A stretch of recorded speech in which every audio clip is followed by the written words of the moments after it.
Thank you so much for joining. We might do some meta CTF shenanigans. Oh my God, haircut fish. Oh, that is the awesomest meme of Jerry of all time. He's just needs some glow sticks at that point. Yes, the late 90s were awesome and horrible all at the exact same time. All right, so we're going to jump right into the class and let's get started with egress traffic analysis, everybody. Now, if we're looking at the MITRE attack technique matrix, there's entire categories that fall into this egress traffic analysis section, right? You're looking at commonly used ports, communication through removable media, connection proxy, custom command and control, port knocking. All of this stuff is super difficult to detect with a traditional based firewall. But why is it so hard to detect with your traditional firewall? Well, let's think about how a lot of firewalls detect malware. Let's go ahead and type in some things. Folks, how do firewalls and intrusion detection systems detect attacks and detect malware? Go ahead and type in some ideas on how that works. Gives me a chance to drink some delicious low sodium V8, preferably at room temperature. They still haven't sponsored me, which is sad. I would love it, even if they just sponsored me for a nickel. So if anybody knows anybody that works at V8 or the Campbell Soup Company, and they're looking for sponsors of low sodium V8, I am your guy. All right, so here we go. Source signatures, behavioral analytics rules, a lot of signature-based detection is what they're basically going off of. They'll identify a malicious domain, they'll identify a malicious URL, they'll identify a malicious IP address, and maybe they'll identify malicious data traversing across the network itself. Now, that's how they detect it. It's almost like sitting at a corner looking for blue cars. So in order for you to get command and control out of an environment, the only thing you have to do is not be a blue car. So you can do this in a number of different ways. You can use encryption using TLS, SSL, transport layer security, and secure socket layers. You can do that, right? You can also just obfuscate it with base64 encoding as well, or any type of encoding that's available. You can hide within the parameters like an ASP view state parameter as well. There's a number of ways to hide your command and control in such a way that your traditional firewall is not going to detect it. Is that a commando reference? Keys scanned, okay, scanned, awesome. Look at that, commando references. 10 o'clock in the morning mountain, we've got commando references. That's amazing. All right, my favorite quote in Commando was "stick around." It's great. Or was that Predator? I think that was Commando, but I'm not sure. All right, need for visibility, because when we're looking at network traffic, we need to have the ability to still detect malware, even if some type of command and control or some type of obfuscation is being used. You can't just give up and be like, well, I guess we can't see what's inside the packets. I guess I'll go to my die-in hole and just give up on computer security now. No. We need to look at traffic, but we're going to need to look at it in such a way that we can get context without actually looking at the payload itself. And there's a number of reasons why this is really important. The first reason why it's really important is because it allows us to do detection with that command and control without using your standard signatures. The other reason is many organizations don't do full TLS SSL interception because of HIPAA issues, because of privacy issues, because of GDPR issues. So we have to find a space where we can detect malicious traffic patterns without doing full traffic inspection for many of the networks that are out there as well. And you can't just rely on your endpoint protection to be able to detect this for you.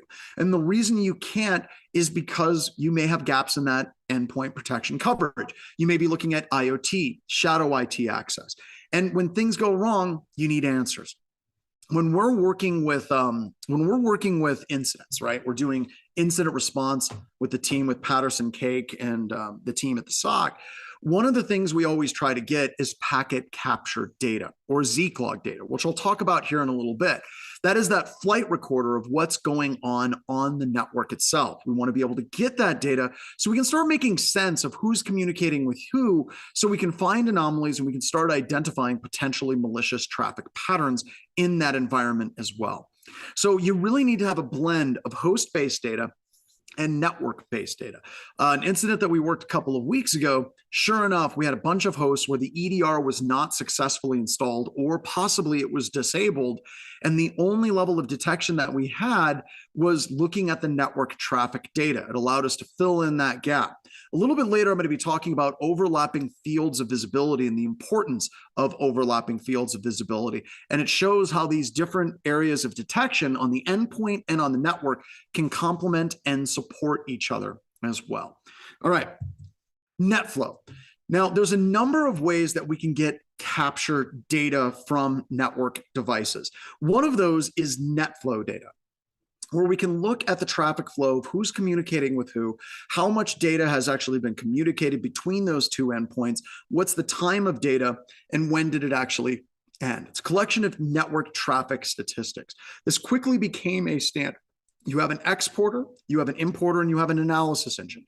An exporter would be a switch, a router, a firewall. An importer would be something like Elastic or your SIM. And then the analysis engine would once again probably be the SIM for analyzing that data. This spawned off a whole bunch of companies doing their own level of flow analysis data. And it worked with a number of different implementations. By the way, do we want to try to do an extra lab, like a surprise lab today, to look at like different types of packet captures? All right. Let's do this. All right, we're going to jump into a lab, and I want to show you what this actually looks like. This isn't Netflow data, but it's close. This is data from an adaptive security appliance or an ASA. So we are going to do, let's do the firewall log review lab. This is for my intro to SOC core skills class. All right, so we're going to do firewall log review. Let me put that link in here. So it's under the SOC core skills class. So we're doing an extra lab. Let me share this into Discord. There you go. And we're going to highlight the problem. We're going to highlight the problem, like why it sucks to try to get telemetry out of these different logs. So what you're going to do is you're going to become root. You're going to install RBase core. All right. RBase core. I'm going to start up my lab. I hope you stopped your labs yesterday, because you will burn through your credits very, very quickly if you do not. So please do that. Why it sucks? It sucks because the way the data is actually formatted is difficult to work through. And then we're also going to do log analysis on a very small subset of data to identify malicious traffic patterns using our tools in Bash. Woo! That's a mouthful, but it's fun. I want to show you what this looks like, and we're going to show you kind of a better way of doing it as well. So we're kind of establishing that problem statement. So you're going to open up your Kali instance. You're going to become root. You're going to install the RBase core tools. This can take a little while. It's going to install them and update the man databases and all of those. Then you're going to CD into the opt firewall log, and you're going to look at logs from an ASA device. Now, the ASA logs are kind of a bit freaky. There's some really, really funny things that are out there. They are slowly getting retired, Danson brought up. They are, but we still see them constantly in corporate environments. It really goes to that axiom, if it ain't broke, don't fix it. So we see that all the time. So if we start with the premise that we have a compromised IP address, right? 192.168.1.6, we're going to pull all of the lines that have that IP address out of the ASA logs. Now, we immediately start by grepping out our edge router. This is just an edge router. You see a lot of connections. We're trying to clean the data up a little bit. We pipe it through less. Then we're going to do that same grep statement. We're going to grab the fin flags. That tells us at the end of a session, it tells us it's fin, but we get how long that connection was, and we get how much data was transferred in that connection. And then we're going to use cut to pull out specific fields, specifying a space as a delimiter. Then we're going to do that same thing, and we're going to grep out one of the suspect IP addresses that has a lot of connections going to it. Now, as an added bonus, I would like you all to tell me, you know, where is that IP address? Who owns these IP addresses? There's a 13 and an 18 IP address as well. Then at the end, we're going to be looking at data, like how much data was transferred between these two systems. So we can see all the data that was transferred between 192.168.1.6 and 18.160.85.174. You're going to see that the number of bytes that were transferred to the data is very, very, very close to each other. This is what we call one of the frequency things that we can focus on to identify beaconing in an environment. And then to close it out, we're going to use our tools, and we're going to do math, everybody. We're going to be looking at minimum value, maximum value, the mean, the standard deviation, the variance, we're going to be putting all of that out so you can look at some of the math that we do. So that is the lab. That is what we're doing here, everybody. So here we go. Let's go ahead and get started with this lab. We're probably going to give people, say, like 15, 20 minutes to do this lab. The longest part of this lab, because it's so much copying and pasting, is the fact that we have to install our base tools on your system. All right, so get rolling. I'll see you on the other side of the labs. Oh, quick note, you're going to see me install the RBase tools. So I'm not talking, I'm just installing it so I don't have to install it when I do the walkthrough. So let's get rolling. Hello and welcome. Now let's continue on. As I did the Julia Childs thing, I already installed our tools, so we should be ready to go with the lab. So first thing, I'm going to go into the directory with those firewall logs. And by the way, which critical control do we have network monitoring? Anyone know? Network monitoring and network defense? Put that in the chat because we need to know. All right, so we're going to grep out that IP address of interest, and we're going to grep the inverse of the edge router. That V means I don't want to see anything from the edge router itself. And I want to grab all of the lines that have the ASA out of the ASA log file that comes from 192.168.1.6. And here we go. Woo! Oh my gosh. That's just, oh my God. So if we're looking at this, we have the date timestamp, which is great. Local forward notice. We've got the IP address. We have the actual ASA name, user. We have all kinds of different. All right. So the reason why these logs are kind of annoying is there's logs from the device itself, right? And then there's logs that are for network connections that are all intermixed with each other. And when we talk about Zeek logs, you're going to see how this is a little bit different. What we're going to be focusing on is we're going to be identifying these fins, because the fin information will give us what are the number of bytes that were received and what is the total time associated with that connection as well. So I'm going to clear out some of the columns. When we're doing this cut command, we're basically just bringing the columns back a little bit. Let me do that. There we go. And let's put in our command, clean it up a little bit. Oh, so much better. Look at that. Once we actually get focused in on grepping the fin packets, we're now getting into a consistency of the log file data. This is one of those concerns that I have with a lot of logging devices. Is they log multiple different types of things, and the format of those different things is different from each other. By doing the grep fin, we're grabbing every single teardown connection. That means it's a fin packet. That's the end of that connection. That has the internal connection 192.168.1.6 going outside to the 18 or the 13 IP address, right? So we're also cleaning up the number of columns. We're just pulling in column 1, 3, 5, 7, 8, 9, and that follows here column 1, 3, 4, 5, 8, 9, and so on. We're just trying to clean that stuff up. All right, let's keep going. Now we're going to look in specifically at one IP address that we have lots of connections. There's an 18 IP address and there's a 13 IP address. So we're going to look at all of the data for the 13 IP address. Now, where is the where is that IP address hosted? Did anyone do any research? IPDB info? Did anyone do research on where the 13 and the 18 IP addresses are from? Microsoft Corporation. Excellent. Very, very good. Why don't you put the whole thing in there? We've got Amazon and we have Microsoft. Put in the full record that we have on that as well.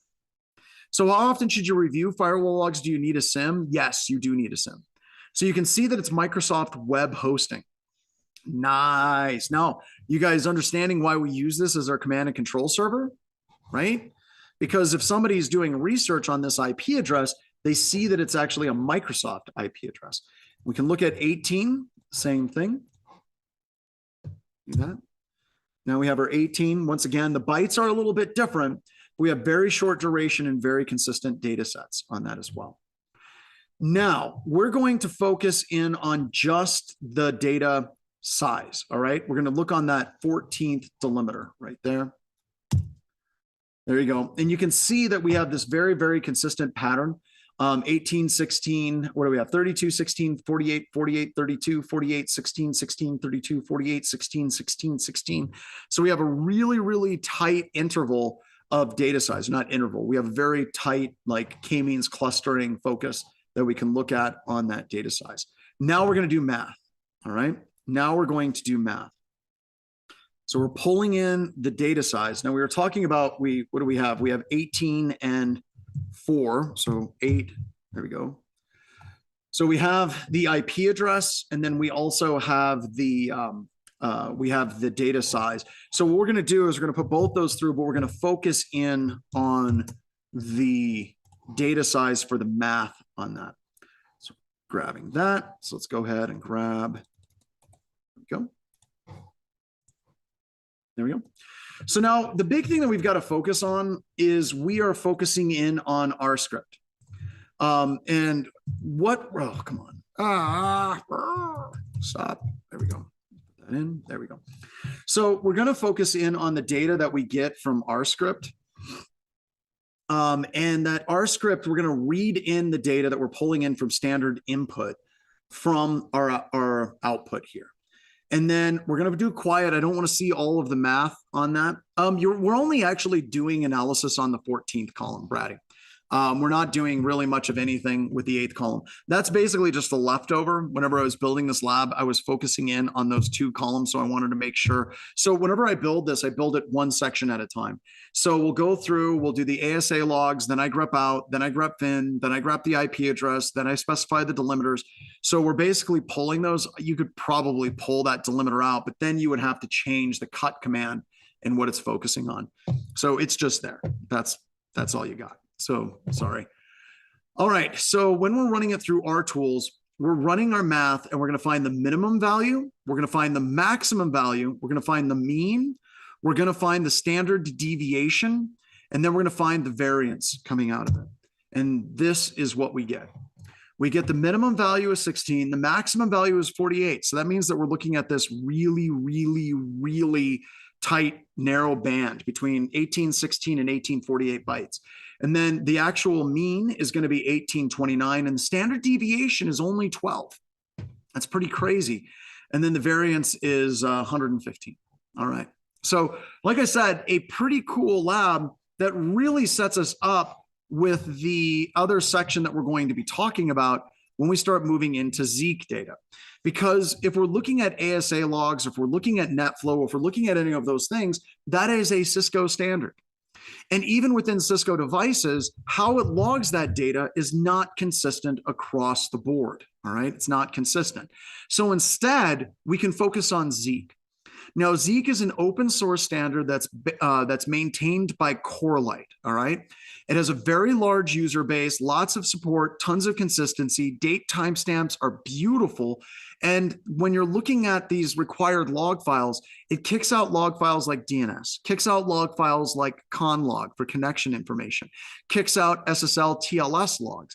We can look at all those logs of data sets for network packet captures, and we can see different things on that as well. So really, really super cool thing that we can work with, because what we want to move towards is continuous hunt teaming, where we're actively looking for advanced adversaries on the network. I mean, honestly, you probably have some level of compromise, and after the break and after the next lab, I'm going to talk more about that and some things that could lead to compromise that aren't necessarily hackers in your network, but you absolutely don't want them in your network as well. And when we're talking about all this, BHIS can bypass AV, IDS, IPS systems. Attackers can too. And many times we hide on the network, and we released AC Hunter and RITA to the community for free, because there's community editions, specifically so people can start hunting this type of network traffic telemetry in their environments as well.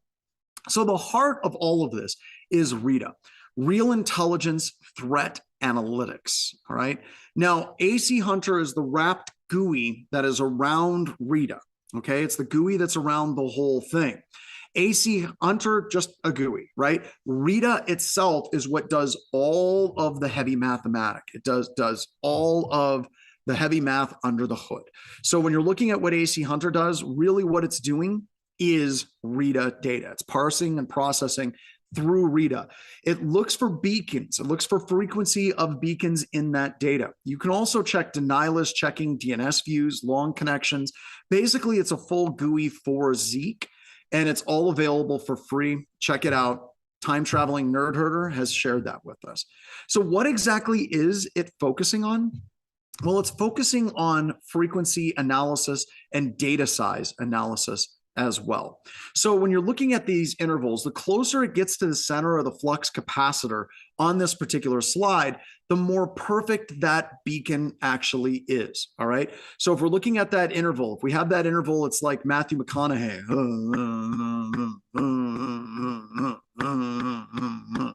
Or another way that I like to look at it is you have a child, right? And that child is trying to have a conversation with you where they say, mom, mom, mom, mom, mom, mom, or dad, dad, dad, dad, dad, dad, dad, dad. That is a beacon, right?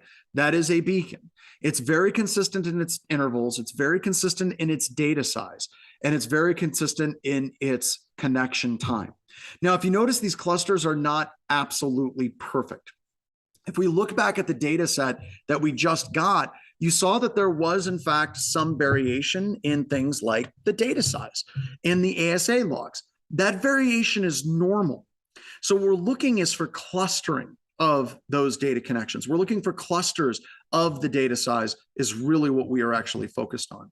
We can also look at long connections. Now, I want you to think of a beaconing backdoor that tears down its connections and reestablishes its connections, let's say, at randomized intervals. It might do it at 30 minutes. It might do it at 5. It might do it at 1 second intervals, but it's varying. I want you to think of a string of spaghetti, mom's spaghetti, because there's vomit on a sweater already. So we have this string of spaghetti that's dry, all right? And if we break that string of spaghetti, it breaks into long strands of spaghetti, breaks into itty bitty little pieces and medium sizes, but there's no real consistency to how that spaghetti is going to break. However, when you reassemble that spaghetti, it comes back to the same size. So if we have a series of connections between an internal system and an external system, and they're randomizing all of their connection intervals, but you reassemble all those connection intervals and it still hits like a full day, that is a long connection. All right, so it reassembles those long connections. We can also look for beacons. If we're going back to this, the closer the clusters get to the middle, the closer it gets to a value of 1. And you can see that these beacons at the top have a perfect value of 1. From 192.168.88.2 going outbound to 165.227.88.15, there's 108,000 connections that are a perfect beacon. That is not normal. It may not be malware, but it is definitely not normal for your network. It's going to be something that you want to investigate. Now, when you're running this, you're going to find things in your environment that are not malware, right? You're going to find tons of things other than malware. An example would be TeamViewer. Somebody's running TeamViewer in your environment to get out of your environment so they can go surf porn and gamble at work.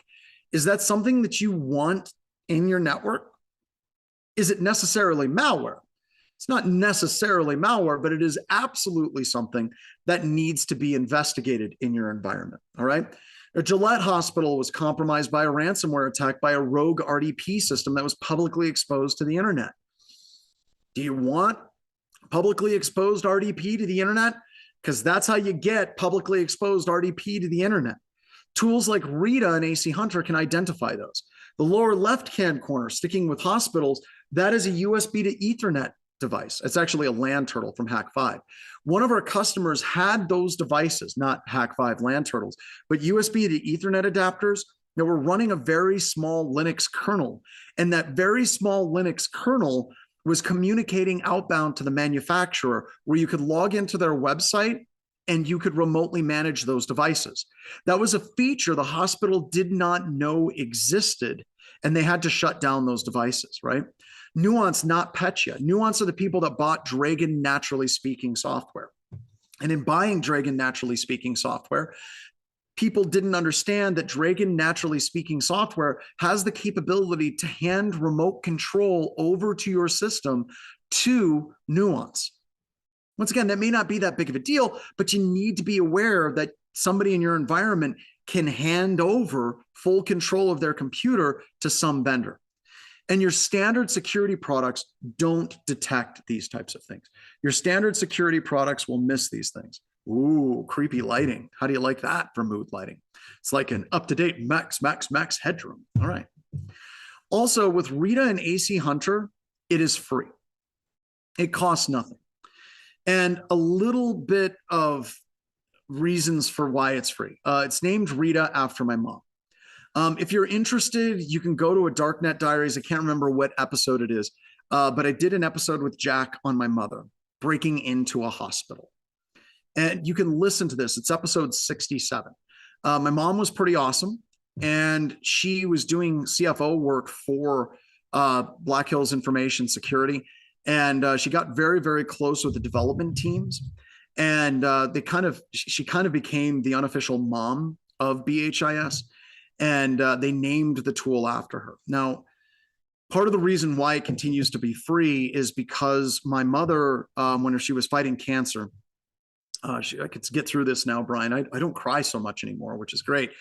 She was fighting pancreatic cancer, and we go down to the Cancer Treatment Center of America. And she would get chemo treatments. And then my dad was great. He was with her through a tremendous amount of it. Every once in a while, I would go down as well.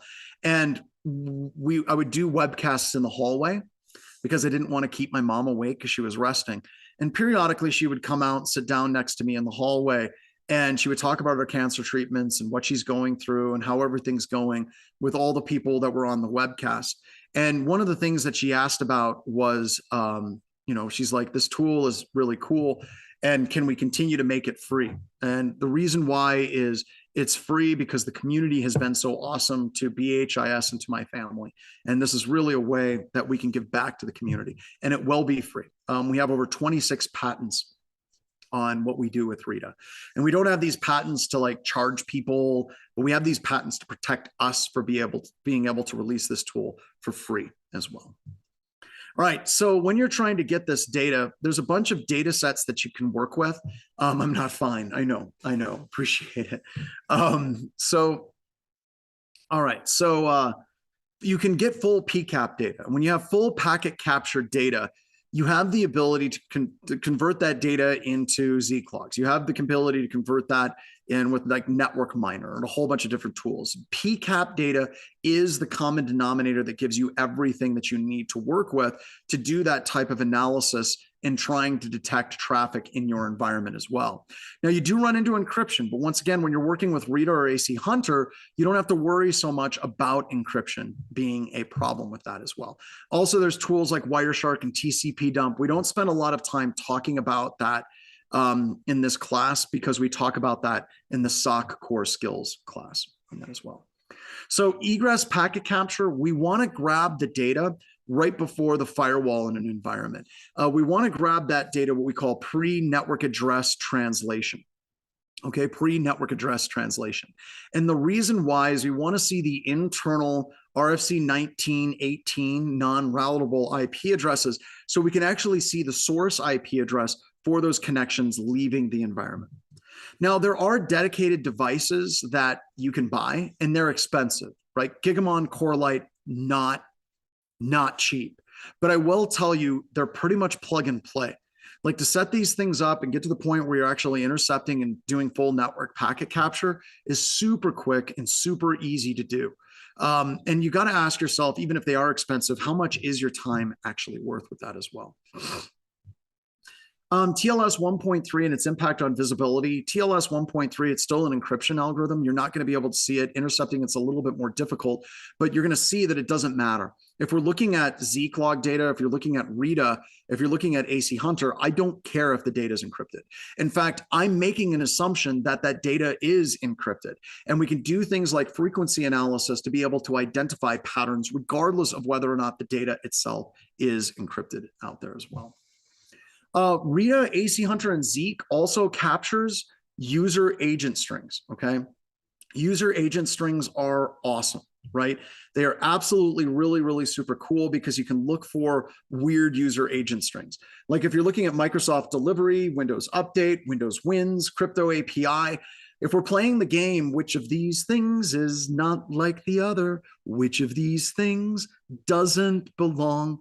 Which of these is bizarre? Which of these would make you go, oh, let's do another reference. Which of these things would make you go, things that make you go, yeah. Which one makes you go, that's weird? Yeah, the bottom guy, right? So when you're looking at this, you have wilfordcostume.baymoon.com has 7,659 connections.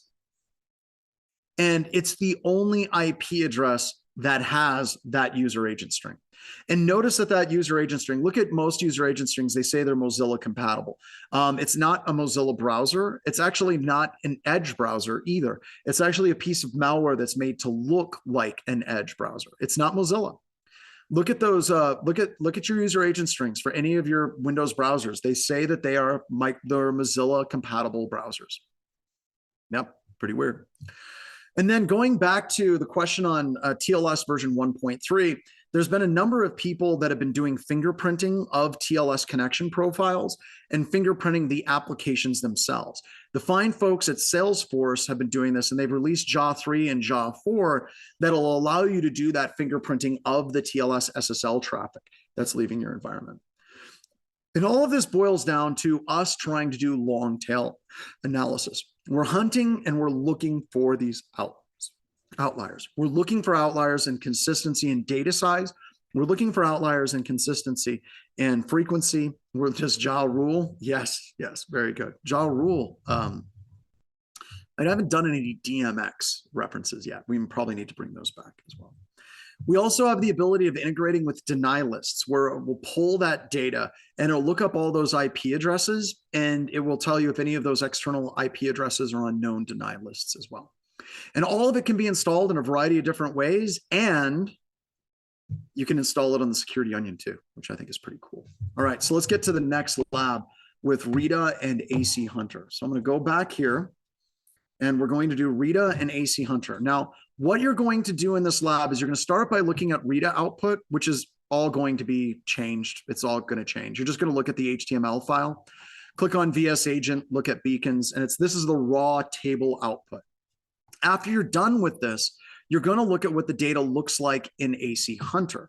So you're going to go to the URL training.aihosted.com. And then you're going to log in. And we have shared logins for this. That's not the one we want to use. We're going to log into training at blackhillsinfosec.com. And the password is got beacons. I'm like, do you remember me? And you're going to get logged into AC Hunter. And with AC Hunter, you can choose your data set, click confirm. And then it's going to ask you a series of questions about AC Hunter's output, right? So just for the record, you can load new data sets in just by clicking the little gear in the upper right-hand corner. So when it says in the GCAT data set, you would go up to the gear, you would collect GCAT and go into that data set. And then once you're in the data set, you have beacon data. So if it asks a question about beacons, you can go to the beaconing data. If you get into fully qualified domain name or any of those, it's going to ask about it. But we're also going to look at DNS data let's go to JAW 3 strobe agent. This is going to be one. You're going to go to that one. You're going to go DNS data, and you're going to look at DNS data. You're going to go GCAT, once again, going home and clicking on the gear. You're going to answer these questions with AC Hunter. So we have a series of questions that we want you to answer. In the WinLab agent dataset, what is the connection interval for 10.10.98.30? In the GCAT dataset, what is the historic fully qualified domain name for 10.55.100.111? And DNSCAT2 strobe agent dataset, what domain has the highest lookup count? So this lab is going to take us up to and through the break. We are going to resume class at 30 after. So that gives you a good 25 minutes to go through this and answer the questions. And it's going to give you a good amount of time to hit the restroom and take a break at the top of the hour as well. So we will resume in 35 minutes. So with that, set the timer, reset the clock, and I will see you in 35 minutes. And as you come up with the answers, put them in Discord. You can put spoilers in Discord by using the pipe. It's right above your enter key. You do pipe, put in your answer, and then close pipe, and it allows you to put it in spoilers so you can share that you got the answer without actually ruining it for other people. All right. And then if people want to see it, they can simply click it. And when a spoiler comes along, you must click it. Now click it. Click it. Good. All right. We are back. A lot of people getting the challenges right at the last minute, which is awesome. Very, very, very good. So let's go through this lab real quick. Close out some of that stuff.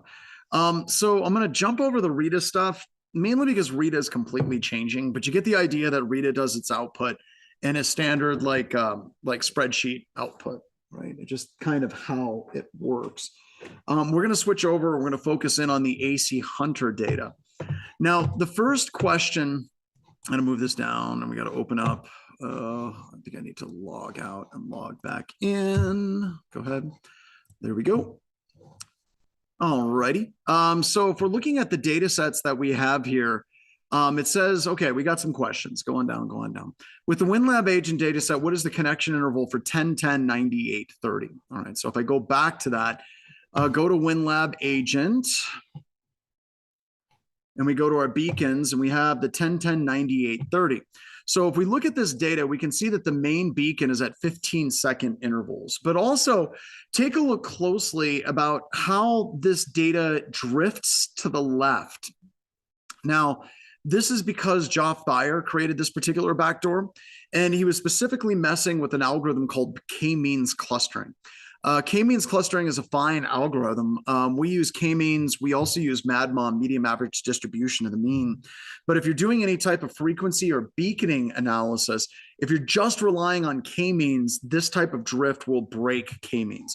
So we're really kind of focusing on that mode and how strong that mode is in relation to the rest of the connections. And we have a pretty strong mode here, 3,729 connections at 15-second intervals. That's kind of nutty. Also at the bottom, you can look at the number of connections per hour, and you can see that it's pretty consistently about 315 connections per hour. You can also switch your view over here to the data size, and you can see that almost all of the connections had 0 bytes within the payload. Another way that you can look at it. Looking for that beaconing data. All right, so let's go to the next question.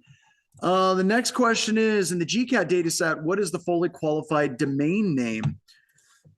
Okay, we go confirm. Let's go to beacons. You can also do fully qualified domain name here. We have St. James Church, but we have this specific beacon is, just go to the beacon on that, and we can get it here. Did I open the wrong one? I think I opened the wrong one. Yep, totally moved up the wrong one. So let's go to GCAT. There we go. All right. So you can see that the fully qualified domain name for this IP address of 1055.100.111 is gmail.smtp.msa.l.google.com. If you go to the beacons data set, there's more than one being used. You can actually see that it's also using smtp.gmail.com.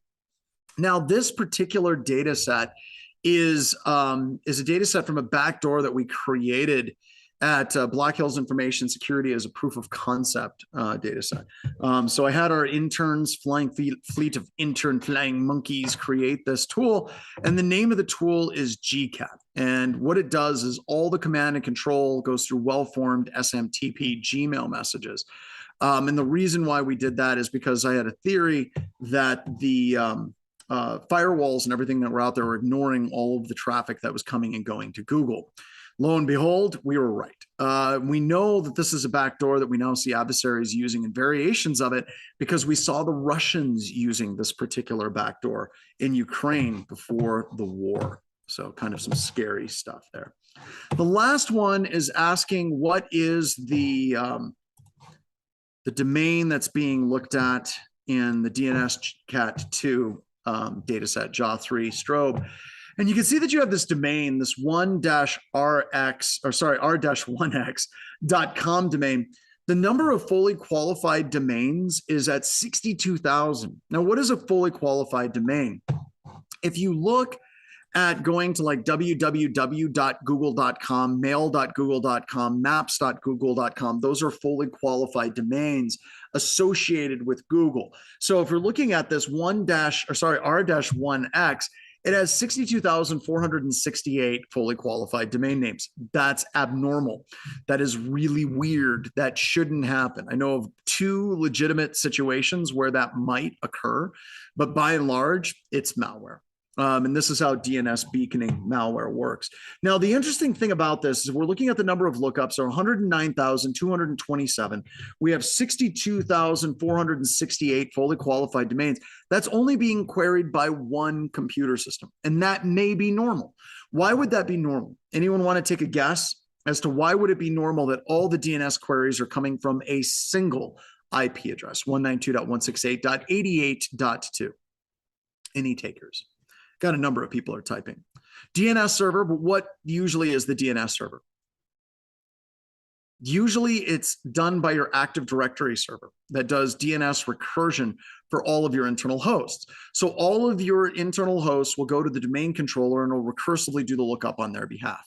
All right, fair enough. But whenever we look at the number of DNS queries all coming from that system, and we look at the number of direct connections, we only have one system making any connections at all. So that is all solid indications that we're dealing with a DNS backdoor. So really, really super cool. I got to stop going to that slide deck. It does nothing for me. So really, really super cool series of labs that kind of set the stage for why that network information is so important. Hold on a second.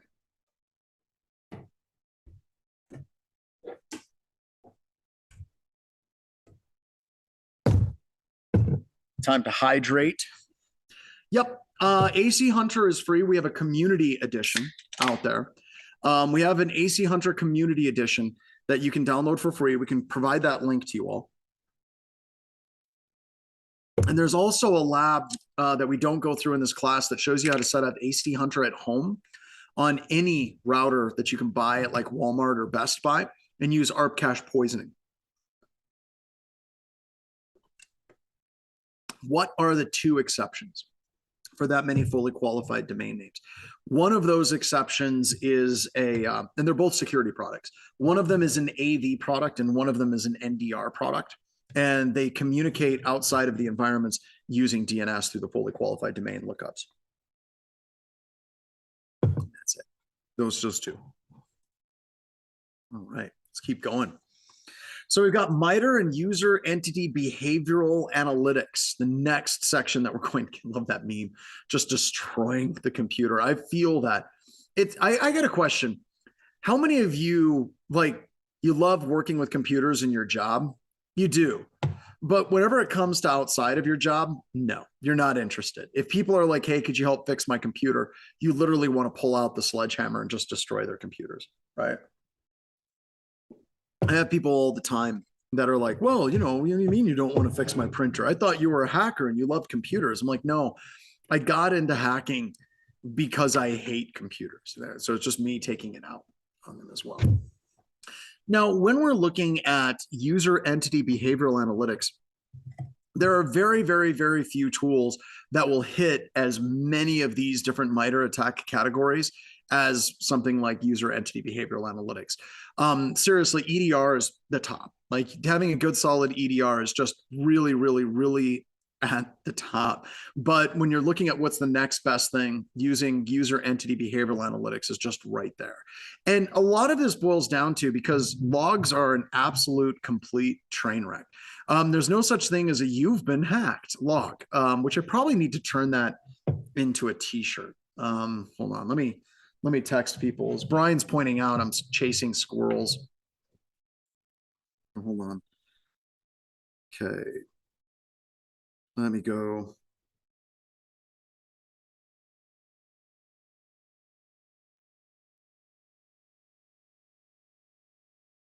All right, there we go. All right, there we go.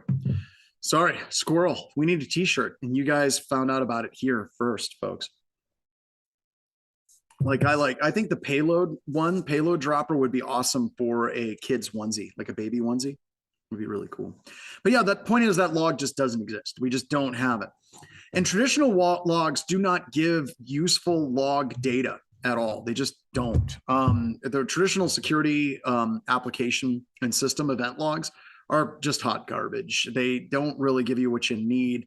And if you're looking at like over the years, like what is the percentage of detects that come from actual logs, not EDR firewall logs, but the actual logs coming off of servers and systems, it's less than 5% across most organizations. It just is. So just bad. And Linux isn't that much better, seriously. If you're looking at like bash logging, you would think that bash logging would be one of those things that every single Linux computer system has, and they don't. You can enable it on like Ubuntu, Debian-based systems and things of that nature, but they don't. And what I mean by that is bash will log your commands, but it doesn't give you the date timestamps of when those commands were actually executed. And sometimes within bash logs, you just put a space in front of the command and it hides the command. So let me show you what that looks like. So if we go into our cloud range, right? I can do ls, and then I can do history, right? And you can see I have my ls command and it just repeated it multiple times.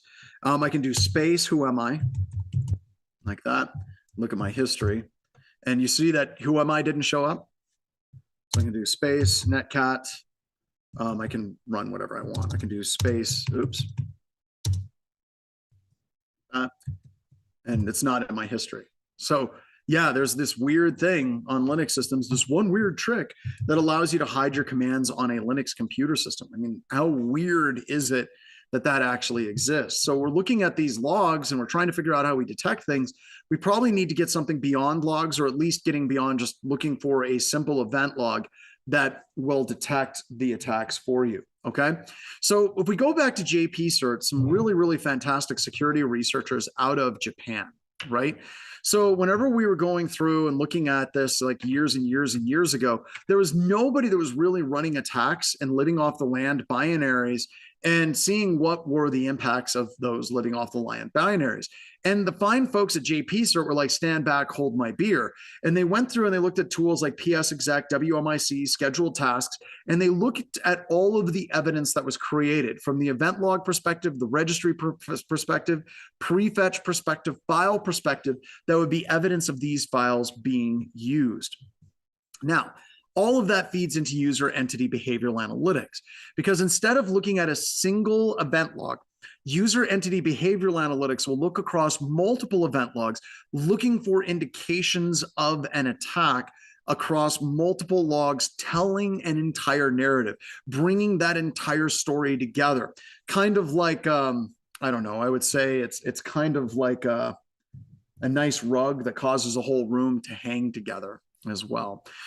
So we can pull that all together in UEBA, and it can make a determination as far as what happened from multiple sources. All right, so let me give you a very, very simple mental exercise. Let's say that you come in the morning, turn on your computer, and you start your computer. Where are all the logs of that event happening? Where are all the logs of that? Somebody sits down, turn on their computer, start the computer. Where are all the logs of that event? You got 4624, 4625 event logs. Yep. What else? Sysmon. We might get Sysmon logs if that system is running Sysmon. Windows event logs. Excellent. Where else? Where else? You guys are stuck on the individual host. Where else? Let's go outside of the endpoint. Active Directory, right? They're logging into that system. They're using Active Directory. Anita, Sailors, awesome. Network. What do we mean on the network? Give me some things. BHIS, because you send your logs. DHCP logs, dynamic host configuration. Excellent. IDS, SIM, possibly.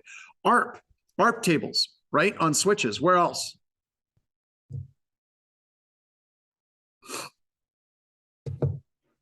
The firewall, because we're starting to see that traffic leaving that environment, right? CloudWatch, if you're using CloudWatch. Domain controller. Zeek logs. Excellent. Love Zeek. What about the content addressable memory table on a switch that matches up? It's kind of like the ARP table, right? Excellent. We've got that. We also would have the switches and routers. We would have the exchange logs because they're going to log in and they're going to check their email. We would have the web proxy log seeing that system come up. So the point of all of the security cameras, actually, don't joke, Brady 105, don't joke about that. We had an individual that was part of an IRC group that was, I don't know how much detail we want to get into this, but a very, very disturbing illegal pornography group of people. And we were getting logs off of his system. He was using, I think he was using Merc, MIRC, and he had the encryption enabled, but the server that he was connecting to didn't have encryption enabled. So the server's encryption setting overwrote the client's encryption settings. And we were able to see all of his texts or messages going back and forth, clear text. So we were able to intercept pictures. We were able to intercept the individual messages. Absolutely horrifying stuff. But here's the deal. We noticed that the server was being accessed when he wasn't at work. Dum, dum, dum, the plot thickens. So what we discovered is that he was remote desktoping in via Citrix from home and doing this stuff from his home computer through a connection to his work computer. When the police apprehended him, we asked him why. And he said because his wife was a security professional and knew his problems and was monitoring all of his traffic at home. So he would go home, connect to our network because he thought our security team was worse than his wife at detecting that stuff. And it all started with the cameras. We had cameras on site that we could say he was not at work. And we were basically able to piece all of that together. Even though he wasn't at work, we were tying all of this stuff together, right? So that idea of tying all of these things together is really what we're getting at with user entity behavioral analytics, right? We can also look at things like password sprays. You can have this one user account, this SVC white noise account is logging into all of these green diamonds. And that would be something that traditional, just straight up signature-based IDS, or possibly even your SIM looking for a specific event ID wouldn't detect this. But when you branch out and you look at it in a much larger context, you're able to see that this is a much larger attack out there as well. Yep, this is Login Tracer is the name of the tool. All right. Oops, there we go. All right, so when we're thinking about user entity behavioral analytics, it has to learn and baseline what is normal in a lot of environments.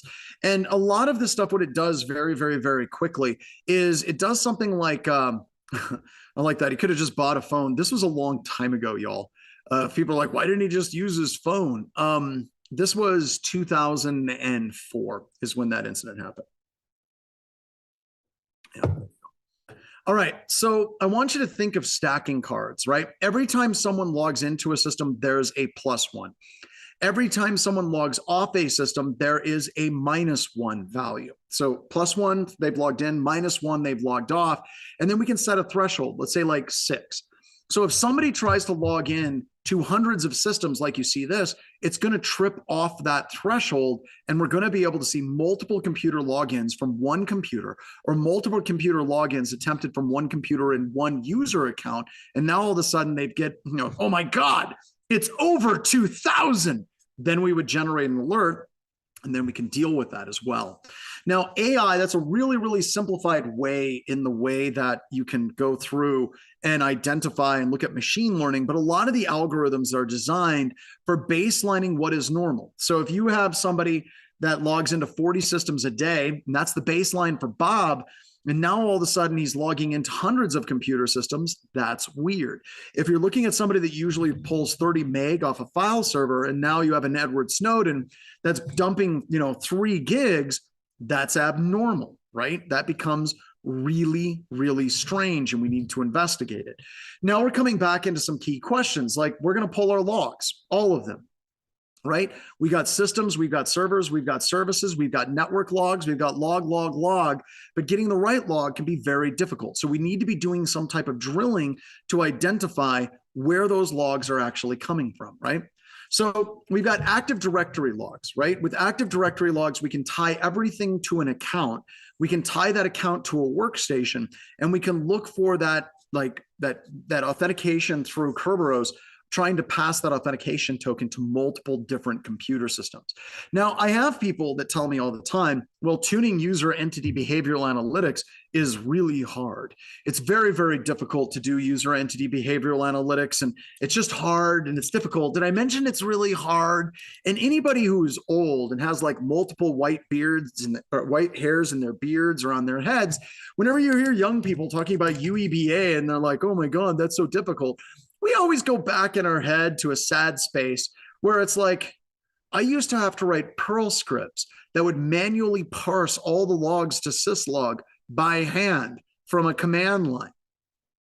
Yeah, UEBA may be difficult, but you know what's more difficult is trying to deal with this stuff in the middle of an incident when you don't have user entity behavioral analytics.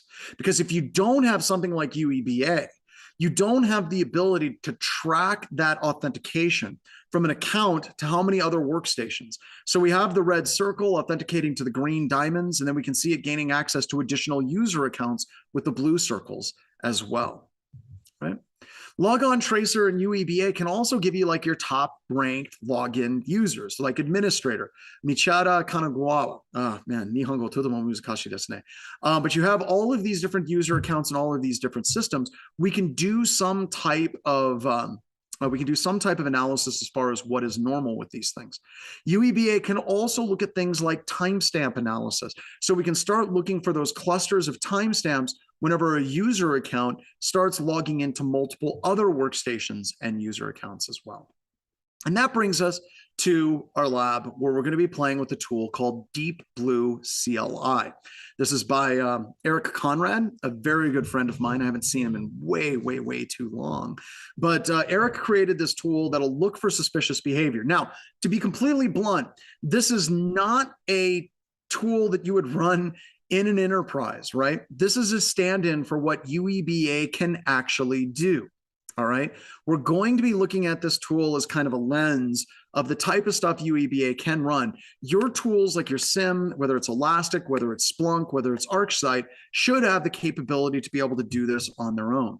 It also has the capability of incorporating data from Sysmon, which once we're done with this next lab break cycle that we're going to go through, we're going to have another lab where we're going to play with Sysmon, very similar to the App Locker lab, but we're going to play with Sysmon to look at what type of logs we can get from it. So usually what I like to do is I like to take things from Deep Blue CLI and I like to then do additional analysis. Like Deep Blue CLI says multiple admin logins from one account, multiple admins from one account like Bertha Schultz. And then I would write some quick PowerShell, quick and dirty, that will be like focus on event ID 4672, where object property message maps Bertha Schultz. And I can see all the Bertha Schultz logins, and I can see the timestamps of those logins is very close. There's lots of them. This would be an indication of a password spray attack. All right, so now we have a lab where we're going to play with Deep Blue CLI. And this is going to take us up to and through the break, plus about 10 minutes. So we're going to resume at 20 after. So you get a 10-minute break and about 15 minutes for the lab. Not a really long lab, but a good one. Let's go ahead and go back. So we're going to run Deep Blue CLI right here. And we give you all the instructions to get started. You need to go through, set the execution policy to unrestricted. You're going to run Deep Blue CLI and look at what it looks like for a new user being created. Then you're going to look at a password guessing attack on a system. Then you're going to look at a password spraying attack on a system. And then you're going to look at obfuscation and encoding on that as well. So a pretty quick lab. Some of them take a little while to execute. So that's why we're giving everyone 15 minutes plus the 10-minute break. So we will resume class at 25 after. So we're going to be putting some time on the clock. We'll resume at 25 after, you all. So see you then. Or 20 after. 20 after. Let's do 20 after. Sorry, Yuri. Do 20 after. There we go. That's better. All right. So let's hit it, and then I'll do a walkthrough at the end, and then we'll move on, and we'll talk about the magic and joy of Sysmon. All right, so let's go ahead and get started with this lab. I'm going to minimize that. We're going to open up a PowerShell prompt. By the way, how do you guys like the labs? Is the lab environment better than it was? I know some of you have been through multiple classes with me. This is the part where I'm starting to freak out. Is anybody out there? Looks like that's so weird. My screen just locked and kind of froze. That's weird. All right, it's coming back up. Oh, Lord, it's coming. My computer was restarted because of a problem. Yeah, we're going to ignore that. Restore. Hold on, I'm sorry. Apparently, my system rebooted. So there we go. We're waiting for the channels to show up. Come on. There we go. Awesome. Now everything's freaking out. Hold on. Sorry, all of my systems are losing it. There we go. That's better. There we go. All right, there we go. That's awesome. So we'll talk about what the event logs are that we should be shoving into Deep Blue CLI here in just a couple of seconds. I'm going to reshare my screen. There we go. Share desktop 1. There you are. Now you should be able to see my screen. We should be able to get back to work. That was weird. The system just rebooted and everything got weird. All right, so let's go ahead and let's get started. So the first thing we're going to do is we're going to cd into intro labs. Like so. Oops. Just do it once. There we go. That's much better. And then we're going to cd into the Deep Blue CLI master. And it looks to me like I could redo this particular instruction so it's all one command instead of two. But now we're going to set the execution policy to be unrestricted. There you go. Yeah, people realize my background is real. That is, in fact, my barn. I'm upstairs in my barn. And I have cows right out there. And this is where I do training for Wild West Hacking Fest and for my DoD contracts as well. So we're going to go ahead and we're going to do yes to all just so everything can run. And then we're going to start with new users. So the goal of this particular event log is to show you that, yes, we can actually detect when a new user is added to the computer system, but you can see that we have kind of a weird user that's added. Like we have the IE user, but we also have this weird user with a name Dash. And it's weird. It's like, what is it? Flash, the 100-yard dash. What is that movie? Zootopia, I think. So yeah, we just got a name of Dash. That's it. That's something that's kind of weird that we'd want to get out of our event logs to be able to see when that happens. Now we're going to do a password guessing attack. With a password guessing attack, what an attacker is doing is they're trying to log into a specific user account. Many times it would be like an administrator account, but they're trying multiple times with multiple passwords to log into an account. Now, the question I have for you all is, what would be a problem with an attacker trying to gain access to a specific user account with multiple user IDs and passwords? What would be the problem with that? What we run into? Yeah, we try to do account lockout. Are there any accounts on a Windows computer system that you cannot lock out? Any takers on that? Sorry, zooming is so weird in this machine. What account can't you lock out? Yeah, you can't really lock out an administrator account. Now, in this particular lab, the attacker is trying to authenticate multiple times to administrator, and you actually can't log in to an administrator account remotely with a little star asterisk next to that statement, because it's not completely true. You see, you can't log in remotely to an administrator account over SMB. You just can't. That is just one of the problems that you run into with admin level accounts. However, you can attempt remote logins to an administrator account under two separate conditions. Condition 1 you're sitting at the keyboard. So I can sit at the keyboard and I can fail logins multiple times. Still waiting for the results to come back, spool and 54. So we're waiting for those results to come back. So just keep a couple of seconds. You can't do it with PS exec. You can't. Now, the other way that you can gain access to an administrator account remotely is you can try to authenticate over RDP, because as far as remote desktop protocol is concerned, it is not an account that you can just like log into. Yes, we did do it with Metasploit, but I've also made some configuration changes to the system to allow those types of remote logins with it. So it's basically just pretending to be a standard user account with a valid user ID and password. Good question though. All right, so I'm going to back up and I'm just going to open up another PowerShell prompt.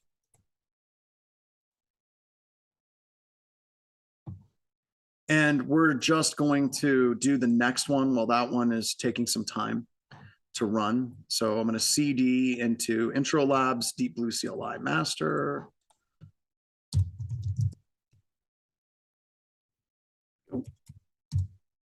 And we'll just kick off the next one. It might be frozen on my system, which is fine. So we're going to set the execution policy to be unrestricted.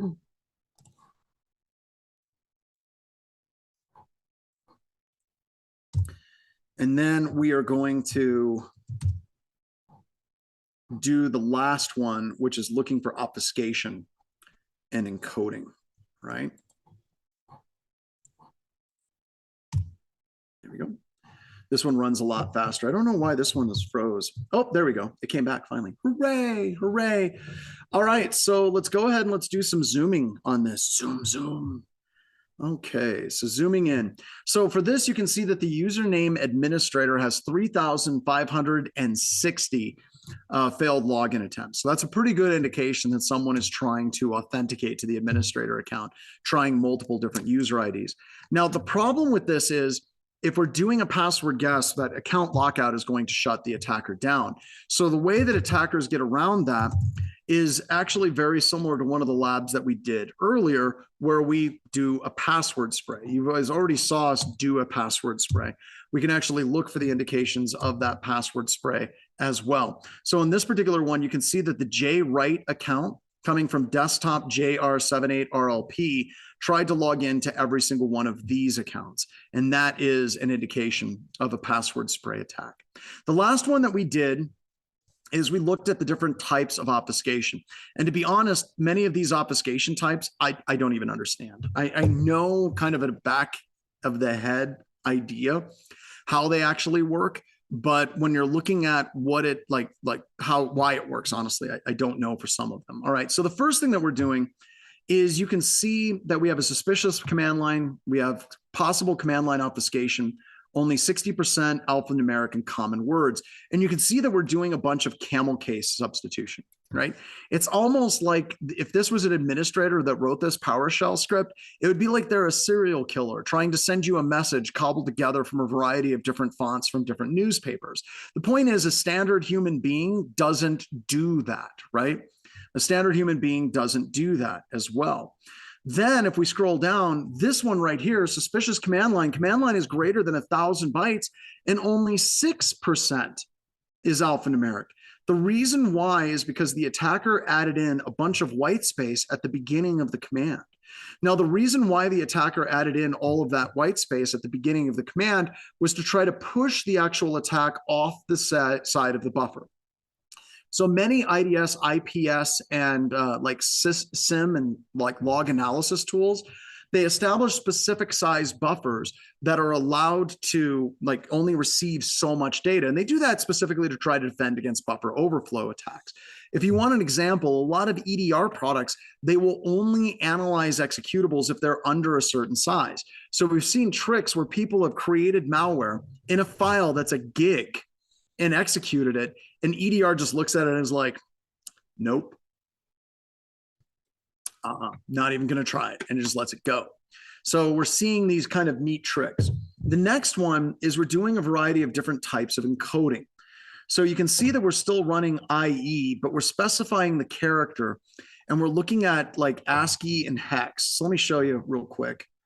If we go to man ASCII, Let me make this bigger for you all so you can see it. Go to appearance. We're going to change our font. We're going to go to 18. There we go. We're going to go OK and apply. If we do man ASCII, man ASCII breaks down this wonderful like chart down here that tells you octal, decimal, hex, and then what the character actually is, right? So we have these hexadecimal characters that we can pull in, or decimal characters, or octal characters, or whatever. And we can look at how you and I look at these things. Now, there was a really, really famous movie that they were using hexadecimal characters to communicate back and forth with each other. What was it? Anyone? What was the movie? Brian's coming with it. It wasn't Zootopia.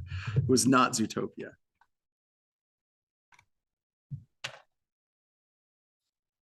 Yeah. The Martian, right? It was not Dumb and Dumber. It was not. So the point is we can encode in a variety of different ways. There's other types of encoding that are not represented here. They would be encoding like EPSIDAC and base64, which we're going to see here in just a couple of seconds as well. So let me close out that session. And you can see that we're doing the hexadecimal characters, and we're saying character 73, character 69, character 88, character 32, character 40, character 78. It's specifying each one of those characters independent of each other, one at a time. Super painful. Then we have, yeah, that looks like what happens whenever you have AI generate Perl. It's just bad, right? So kind of nutty, right? So that's kind of a different type of encoding.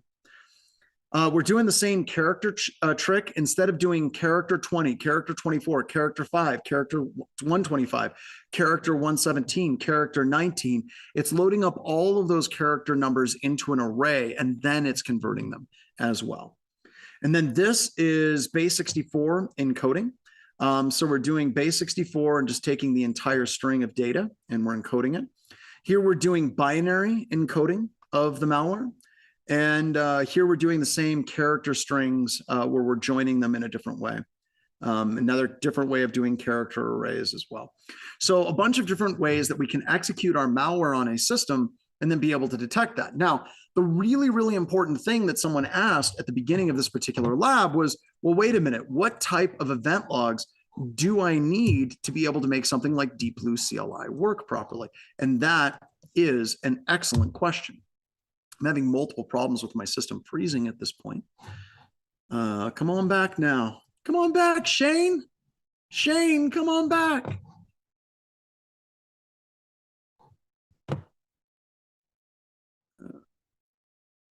Open Open Finder. You can see my backing tracks for Wild West Hacking Fest.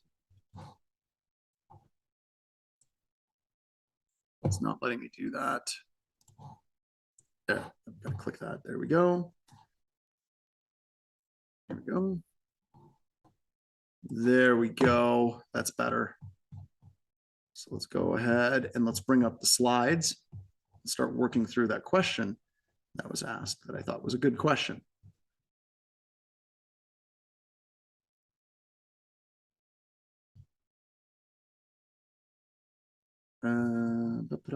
Nope.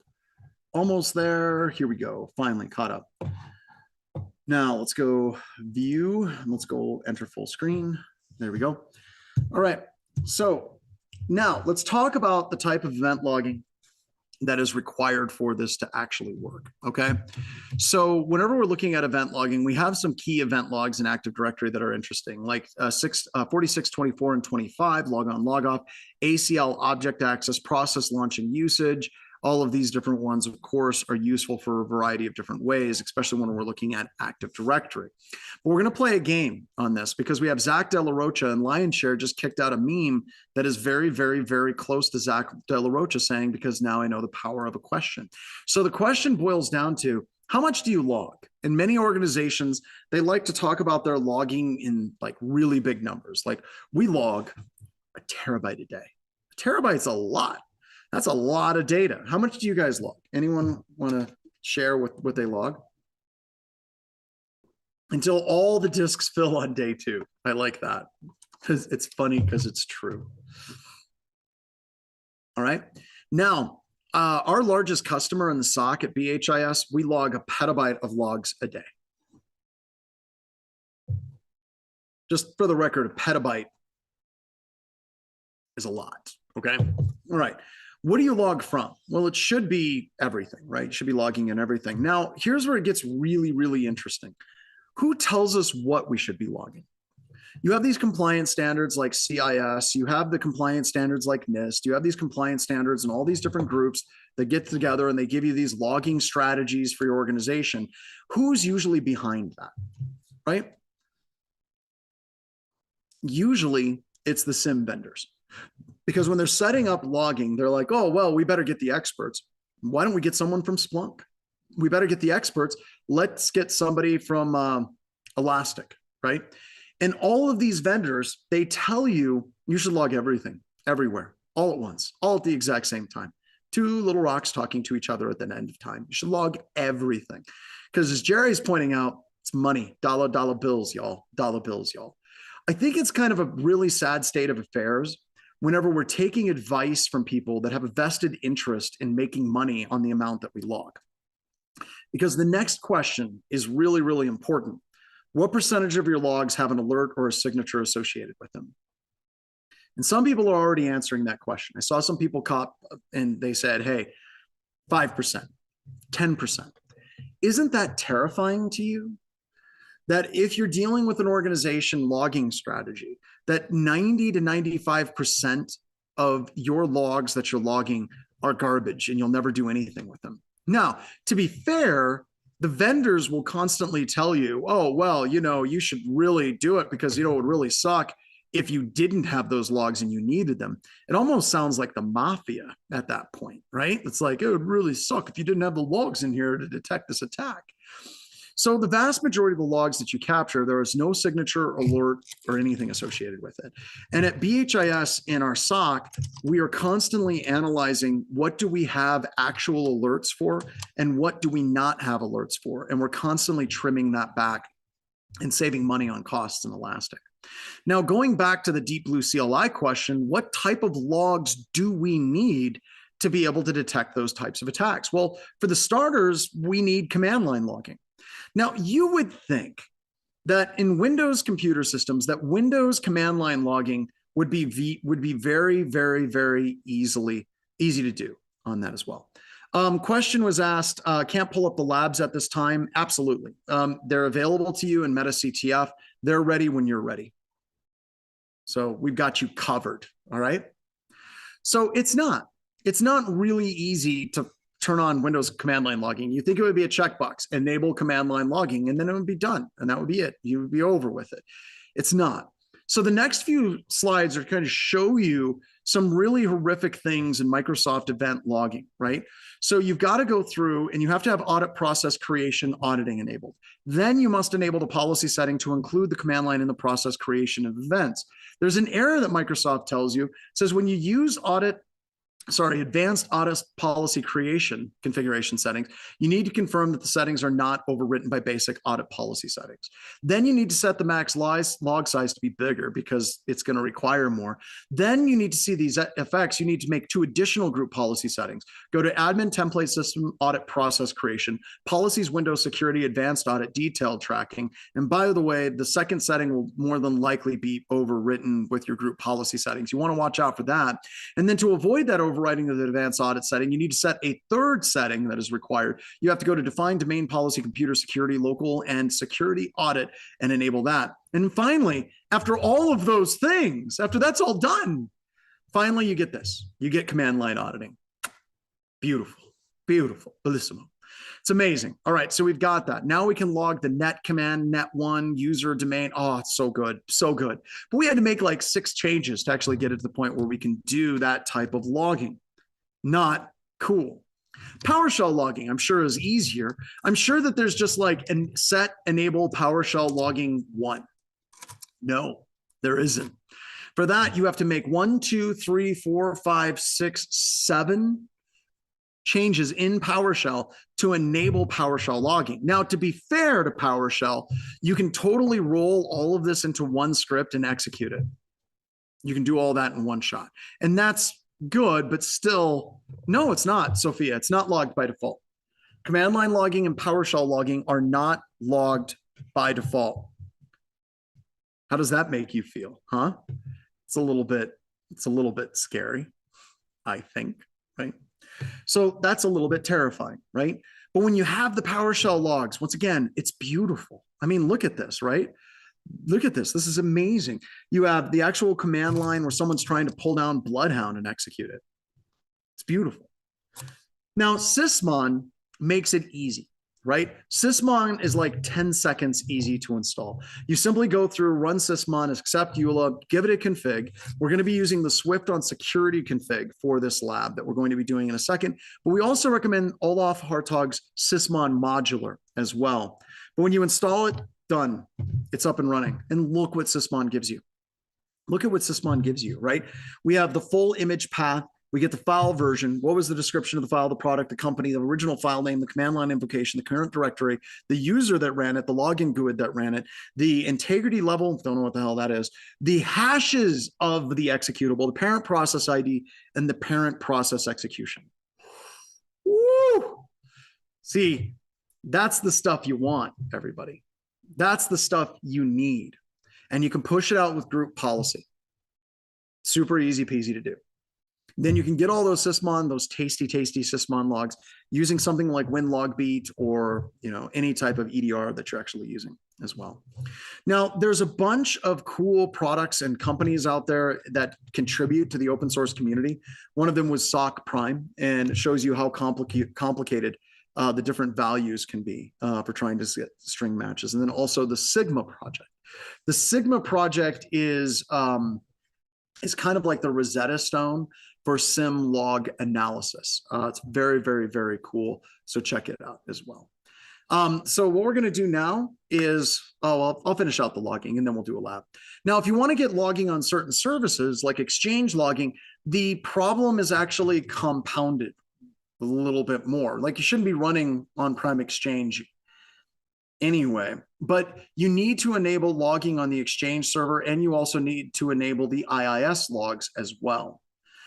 Most of the logs in Active Directory that you're really, really, really interested in on this is you're really interested in these 6 event IDs. Now, I wouldn't say this is completely inclusive, but for detecting a lot of post-exploitation attacks, these event IDs are going to fit the bill. Successful login, logon failure, Kerberos authentication, service authentication, LTLM authentication, and assigned special privileges as well.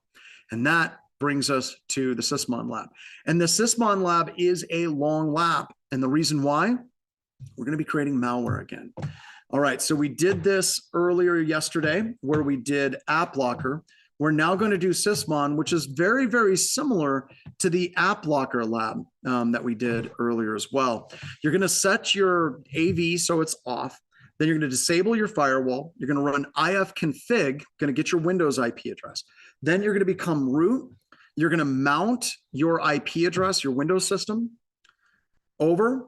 Then you're going to access that share. You're going to get your Linux IP address. You're going to create your malware and move it over to your Windows computer system. We're going to set up the multi-handler again. We're going to set the lhost to your Linux IP address. Then you're going to go back to your Windows system and you're going to execute Sysmon. You're going to CD into the top level directory and execute your malware. Then you're going to go into Event Viewer. You're going to go to Application Service Logs, Microsoft Windows. Then you're going to drop down to Sysmon Operational. And then you're going to see the actual event log of your malware executing on your system, which is just very cool. Very nice. All right. So as I said, this lab can take a little while, kind of took us a while yesterday. So we're going to give you 45 minutes for the break and this lab. So it's a 10-minute break and the lab. Then I'll do the walkthrough. Then we do the Ask Me Anything, and I will see you on the other side of this lab. So get rolling. All right, so let's go ahead and let's do this lab. We're going to start by disabling Windows Defender, which is kind of our stock in trade. I'm going to close out some of this stuff here. Just to make sure that we got it. Ready to go. Paste that in. All right, that's disabled. Next, we're going to set the firewall settings to off because we want to be able to have a system connect in. There we go. Next, we're going to change our administrator password to that of password 1234. Why didn't anybody tell me it was the password to my luggage and my ass was so big? There we go. And then I'm going to get my IP address for my Windows computer system. And I'm just going to set this over here. Just going to set that over there for right now because we have all the information I need for the rest of the labs, because now we're going to switch over to Kali. I'm going to make this bigger. Enhance. Change settings, appearance, change your font. Let's go to 18 because that's a good font. I like that. There we go. That looks nice. There we are. Now we're going to become root. Just happy little copy and pasting here. And then we're going to mount our Windows system from our Linux computer system.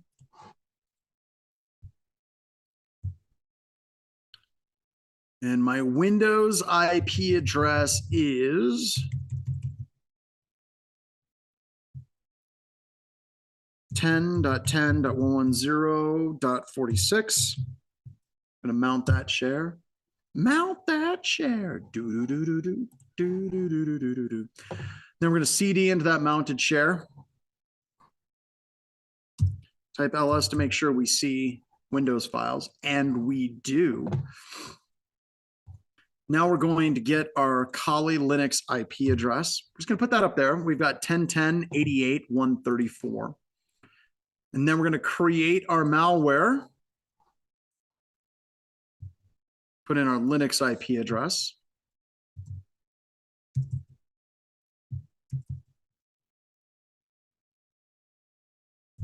.10.10.88.134, like so.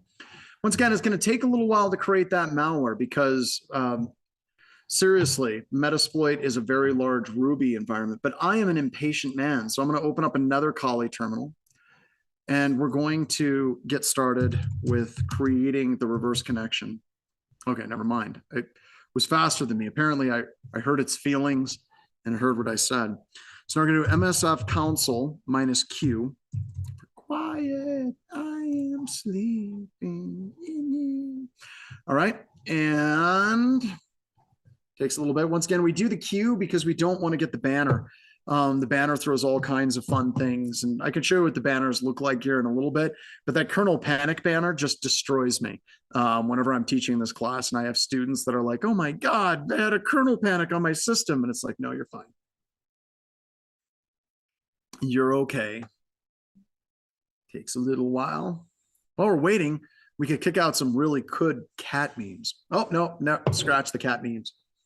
Scratch the cat memes. We're not doing cat memes yet. All right. So if you want to see the banners, do banner, banner. There you go. It's always cool in the lab. More payloads, the cow. That's fun. That one's fun.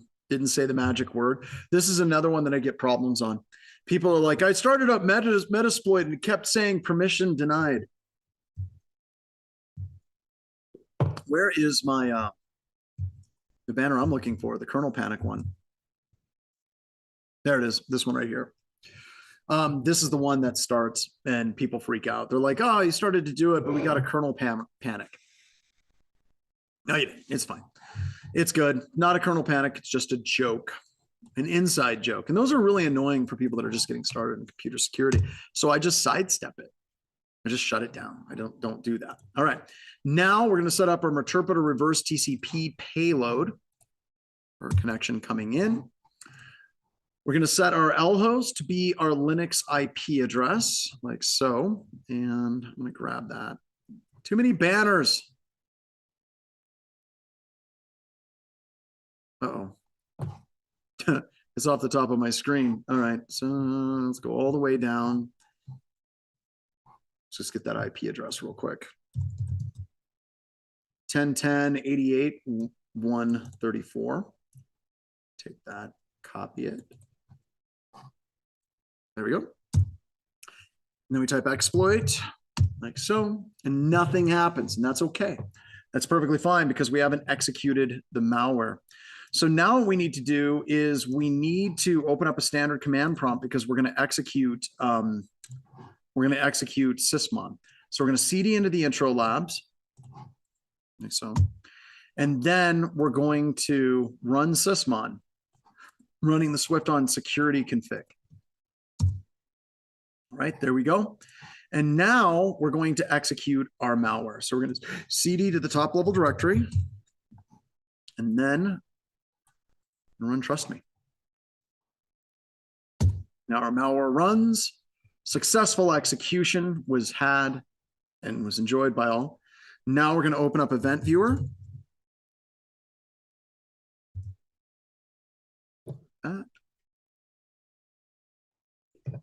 And now I'm going to keep that zoom over there because we're going to want to zoom in here in a second.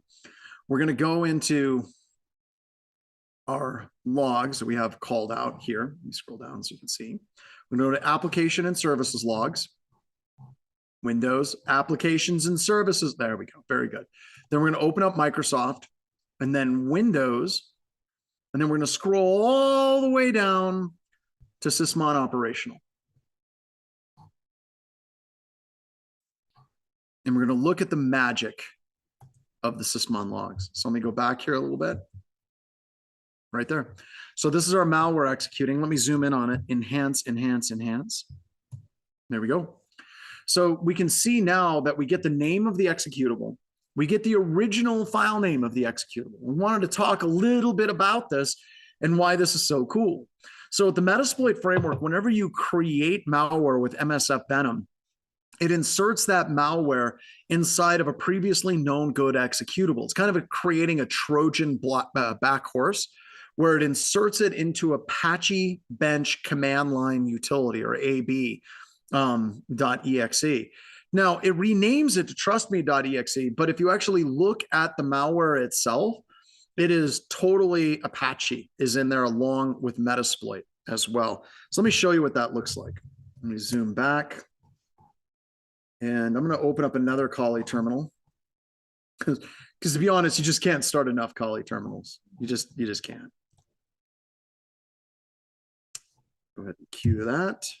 I'm going to cd into mount, Windows share, type ls, and then I'm going to run strings against the trustme.exe. I'm going to pipe that through less. All right. And you should see some stuff that pops up here and there. A lot of libraries that Apache uses. There you go. So you can see right here, the AB utility, it says percentage of requests served within a certain time.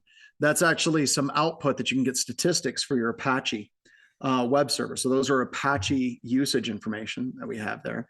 And then the transfer rate, time per request, server host name, total put requests, total post requests. We have right here with license to the Apache Service Software Foundation. So this is the usage information for the AB utility right there. It says license to Apache Software Foundation. This is our malware, right? So this is our malware. We just inserted our malware inside of that known good executable, right? And then we have the password, or not passwords, we have the file hashes for that executable as well. So like I said, just an amazing utility in Sysmon to get us this type of information, because this is actually helping us in incident response. This is helping us in forensics. It's helping us in a number of different things. All right, so now we're in the Ask Me Anything. I'm going to go back to, my dashboard. I'm going to go into Cloud Labs and I am going to destroy those labs. I'm going to save those sweet, sweet credits for tomorrow. So we're doing good. We're on time. So what question do you all have for me since we're in Ask Me Anything this evening? Will it be possible to download the training VMs? The cloud systems are great. But yes, you can still download those cloud VMs. It's just the labs are similar but different. The same overall workflow, but the actual technical details will be different. So whenever you start the VM from the cloud, whenever you download it, you're going to click on the labs icon on the desktop to take you to the labs that work with that VM as well.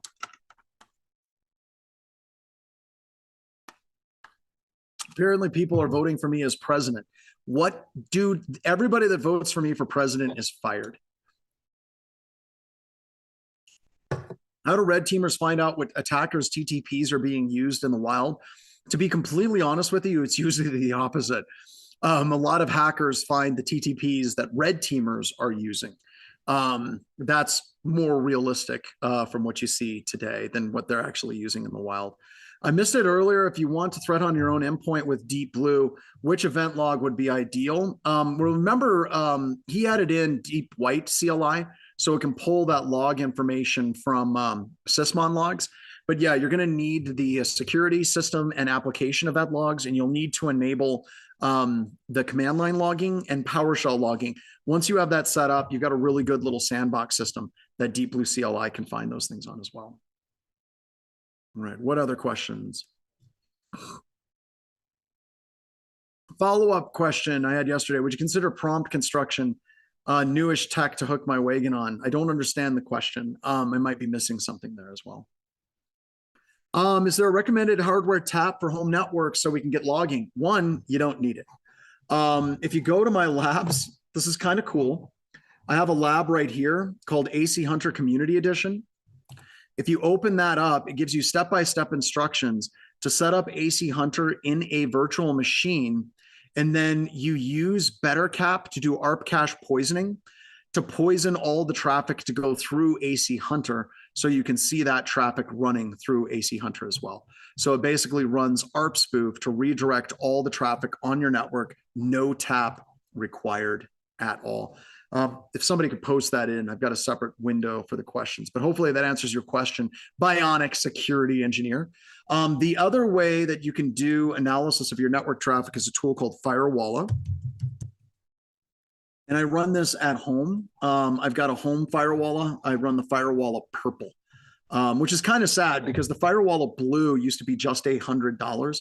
And this was without question the best home firewall appliance I'd ever seen. And this lab is built around what Firewall does, where it basically does ARP cache poisoning to pull that data down.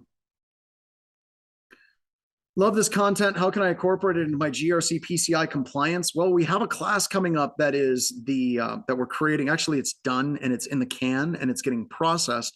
And it is the official CIS class. And we go through many of these labs where we bent it specifically to looking at the Center for Internet Security critical controls. So be on the lookout for that as well. Have I finished Mr. Robot? I haven't even started. So, God, what was the name of the blonde girl in Mr. Robot? His childhood friend? I watched like the first or second episode where she gets shot on the park bench. And I'm just like, why? I just, it's very, very frustrating to me. I still got to finish the last season. Now, I'm assuming that Elliot comes unhinged and destroys them as well. How do I practice more of this on my own outside of the labs? Well, it turns out, Harry, you have access to MetaCTF, right? So MetaCTF, you have until the end of this week to go as far as you can. And more fun, you can actually subscribe and then you can gain access to that cyber range. Now that cyber range is a bit different. As I mentioned, in that cyber range, we have the equivalent of a certification, right? So if you go to your main, I just screwed up and went to the main site. If you go to when you first log in, it gives you a link that you can share. That is, where is it? I want to go to dashboard. I wonder if dashboard just isn't showing for whatever reason. But you have a link that you can share. Oh, there it is, ACE-T certification. It includes the ACE-T certification for MetaCTF. So the certification is based on your cyber range challenges, right? So that becomes really, really important to everybody because you want to be able to share how skilled you are, right? And it isn't a multiple choice test question. It's basically based on your performance inside of MetaCTF as well. PDFs. Yes, I will upload the PDFs and the resources. I think the PDFs are already in the resources channel as well. Okay. What else? Will AC Hunter Community Edition have any problems with the Firewall? It might, having two separate things doing ARP cache poisoning at the same time. So what you would do is reconfigure your Firewall to be the DHCP server for your network, and then you can do ARP cache poisoning on that as well. Yeah, finally, GRC is really cool. In the Spearfish General Store, we have a really neat shirt that says Run GRC. Let me go there. And let me see what we got. T-shirts. Let me see if our Run GRC shirt is there. There's one of our GRC shirts. I like that one. That's pretty cool. There's the one that you all want. So if somebody could provide a link on that, that's my favorite shirt. The Run GRC shirt is just really, really cool. So we have a bunch of them out here. I want to bring back some more BHIS shirts. Some of our favorite ones that we don't have here. We'll bring them back as well.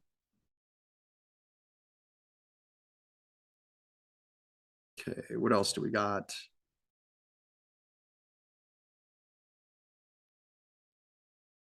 There it is. There's the shirt. All right. Can you do all the stuff from the labs and the VM on my PC? You sure can. All of the labs, once again, if you start up the VM, click the labs icon and go to those labs, not the ones that we've been using here in class as well. Now, Roswell, UK, we only have 3 shirts available in the UK. Pretty excited about that we now have a Spearfish General Store. I don't know how to get to the UK, but we now have official shipping in the EU, which is just awesome. But it's taking us a while to get all of that set up. So we have the backdoors and breaches is now being printed in. It's now being printed in the UK. So, or not in the UK, I can't remember. It's in the EU, but I don't think it's being done in the EU. I might actually I think our dice comes from the UK, but we have a bunch of that stuff as well because we're trying to reach out to the people in the EU. All right, everybody. Well, if there's no more questions, let's wrap this up. I don't know about you, but it's going to be a long night. What is the release date for AC Hunter? It's coming out later on this month. So be on the lookout and we will see you there. Thank you so much, everybody. And I'm looking forward to seeing you tomorrow.